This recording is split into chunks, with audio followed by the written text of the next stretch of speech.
next person to talk to us, Dr. Phillips, if you could go now. Thank you.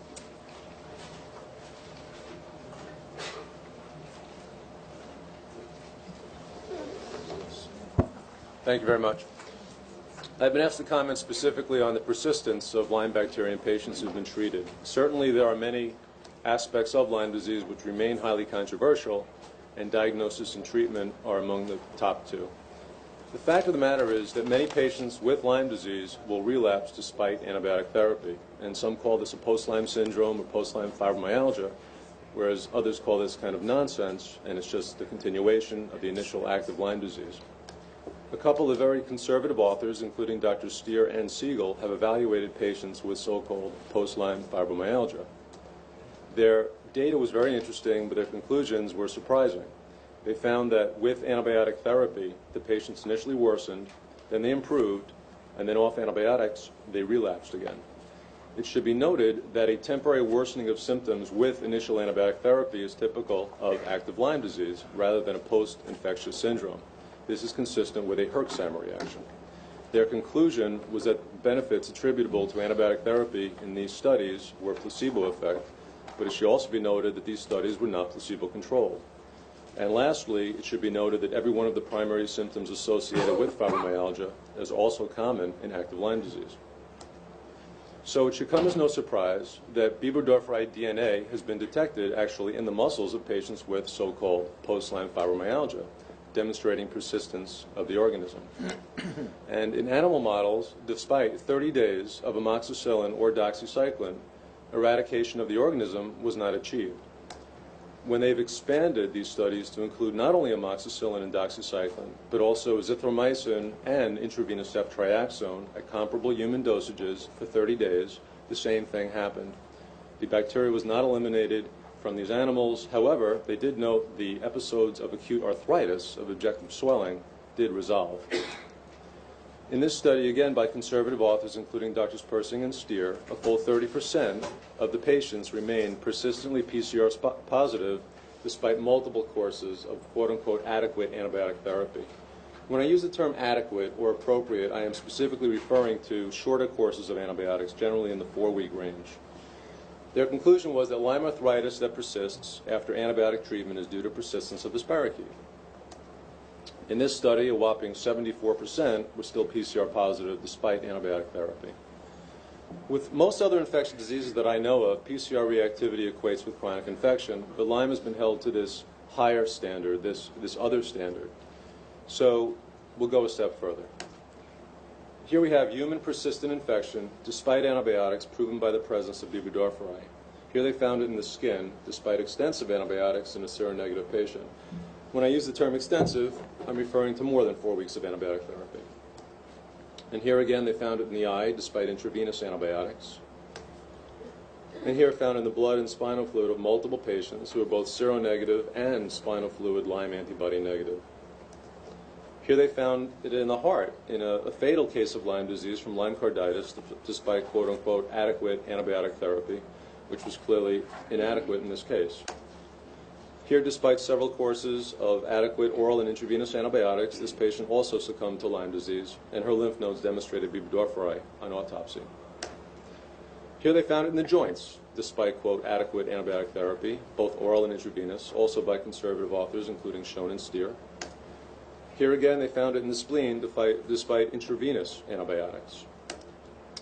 And here again in the joints, despite antibiotics. And here, despite 7 years of multiple trials of antibiotic therapy, Lyme arthritis persisted and spirochetes were documented in the synovium and synovial fluid. So, with PCR data, with histopathology specimens which demonstrate the persistence of the organism, that should be enough to prove chronic infection in chronic Lyme disease patients. But again, Lyme has been held to this other standard where isolation of the live bacteria is what's been required. And that's been accomplished, as difficult as it has been to culture B-Burgdorferi from patients with disseminated disease. Here they cultured it alive from the skin in early Lyme disease, which most people think is easily treatable, and this was despite antibiotic therapy. Here again, cultured from the synovial fluid, despite antibiotic therapy. Here, cultured alive from spinal fluid despite intravenous antibiotics, which clearly achieve high levels of bactericidal antibiotic levels in the spinal fluid. Here they have multiple cases presented whereby the bacteria was cultured alive from the eye and the spinal fluid despite antibiotics in seronegative patients. Here multiple cases were presented again, another study, despite antibiotic therapy, cultured alive from the skin and spinal fluid in seronegative patients. Here again, cultured alive from the blood, despite extensive antibiotics in seronegative patients. And here again, cultured alive from the spinal fluid, despite antibiotics in seronegative patients. And I include this study because this patient was initially Lyme serology positive and then went negative despite progression of the disease. And the bacteria was cultured alive from the ligaments despite oral and intravenous antibiotic therapy. And I use it as a stepping stone to say, well, you know, how useful are serologies in following the progression or lack of progression of the disease? They don't seem to be all that useful at all. And in this study of, again, conservative authors from Westchester, found that 68% of patients became seronegative after antibiotics, yet 62% of these patients were persistently symptomatic. And here again, multiple cases were presented, Bibendorferi cultured alive from the mitral valve of the heart, skin, and joints, despite oral and intravenous antibiotics in seronegative patients. And here again, cultured alive from 91% of patients, despite being seronegative in 94%, and despite having had 6 weeks minimum intravenous antibiotic therapy in all. So how does this affect, treatment durations? Well, in this study, they found that after 2 months of treatment, roughly 1/3 of the patient's conditions improved, and after 3 months of treatment, almost 2/3 of the patient's conditions significantly improved. The results here, I quote, they say this is support the use of longer courses of treatment in the management of patients with chronic Lyme disease.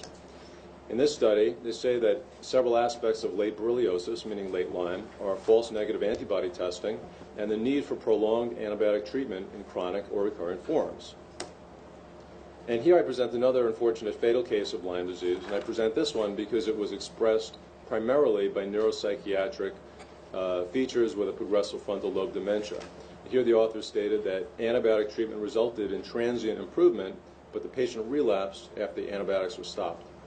And their conclusion is that Lyme disease must be considered even in cases with purely psychiatric presentation, and prolonged antibiotic therapy may be necessary. So, having said all this, what's the true standard of care? In a Lyme endemic area, 78 physicians were anonymously surveyed and published in this peer-reviewed medical journal. And these were not Lyme doctors, they were general doctors.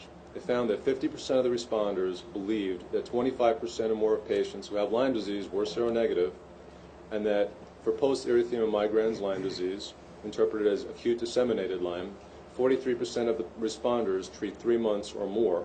And for chronic Lyme disease, 57% of responders treated for 3 months or more.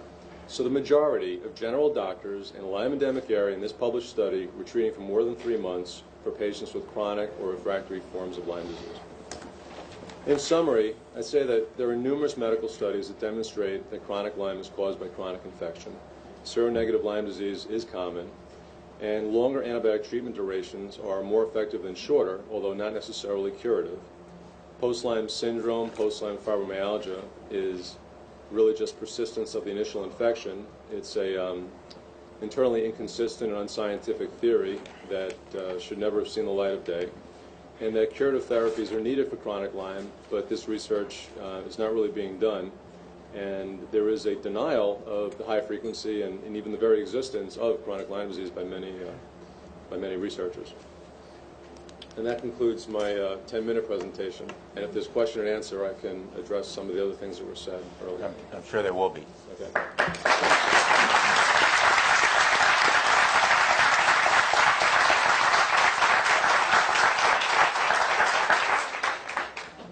With respect, I would like to make an observation that many of these papers are written by the same authors. And I would not like the lay people in the audience to get the impression that this is a series of perhaps 24 papers written by 24 different groups or individuals. And I think that you'll have to agree with me, sir, that many of the authors are the same in many of the papers. I actually would not agree. We can go over them right now. I don't agree. If you Well, like, I noticed Dr. Danta's name is there several times. Let's go over okay. them. Perhaps Here we have I've misread Nopton, them. Dressler, Steer, Persing. That's the first one. Okay. Second one, we have Bear, Zhang, Bear. That's the second one. Different, clearly. Here we have Liegner, Shapiro, Ramsey, Halperin. I mean, okay, clearly different. Meyer, Blatz, Gauss, Spenker, Weidman, all different authors. Hanger, Halinska, Daskal, Gabuski, Hankova, Horacek, Vizluzil, and Hablasova. Different authors. I don't see actually one similarity yet, sir. Reimers, Why don't we go through DeKoning. the whole group? since Yeah, we of have a course, few but you made a moments? statement which I'm replying to. Reimers, DeKoning, Newbert, Priek-Mersick, Koster, Mueller, Felber, Pongratz, and DeRay. Kirsch, Rubin, Steer, DeRay, Winkelstein, and Norden. Schoen, Aversa, Ron, and Steer. Semino, Azzolini, Tobier, Pesce.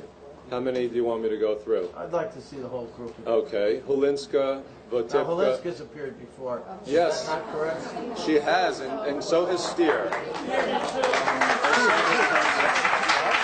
And let me just say, Dr. Linska is a very well-published article. I'm researcher. not saying that. I'm just saying. just- let's very continue. Perhaps respectful. I've misinterpreted the results. Okay. Batafrano, Combs, Enzenauer, Fitzpatrick. I don't remember those names before. Sturl, Priek-Mersick, who had appeared before. Chimperman, Rosick, and Masbaron and Jarab. I don't recall those. Schmindy, Hunziger, Musli, and Schab. I believe Hunziker appeared someplace earlier on, but This is I won't argue absurd. the point. Go ahead. What about Steer? It's not even that. You know, there are researchers who have published multiple times in the field. It's not uncommon to see them in one or two publications. We're not. I'll quoting. stop my. We're going to, do we, That's just an absurd comment. I mean, yeah, I'll can go down the whole list if you want me to. let me just say, since we're somewhat pressed for time, is your presentation, Dr. Phillip, in written form? In other words, can we make it part of the record? 'Cause Yeah, that there are will- several things that you can make part of the record. Great. And because I was limited by time, I will give I you appreciate that. something that also documents persistence of infections, actually 71 references by many different authors.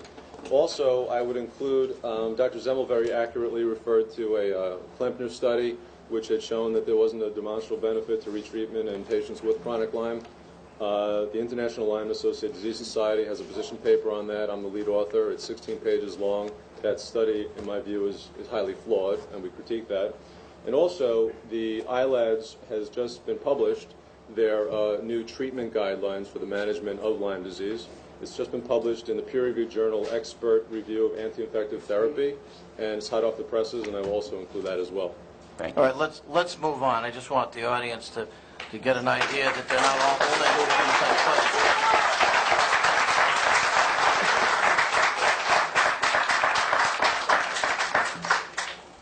Thank you very much.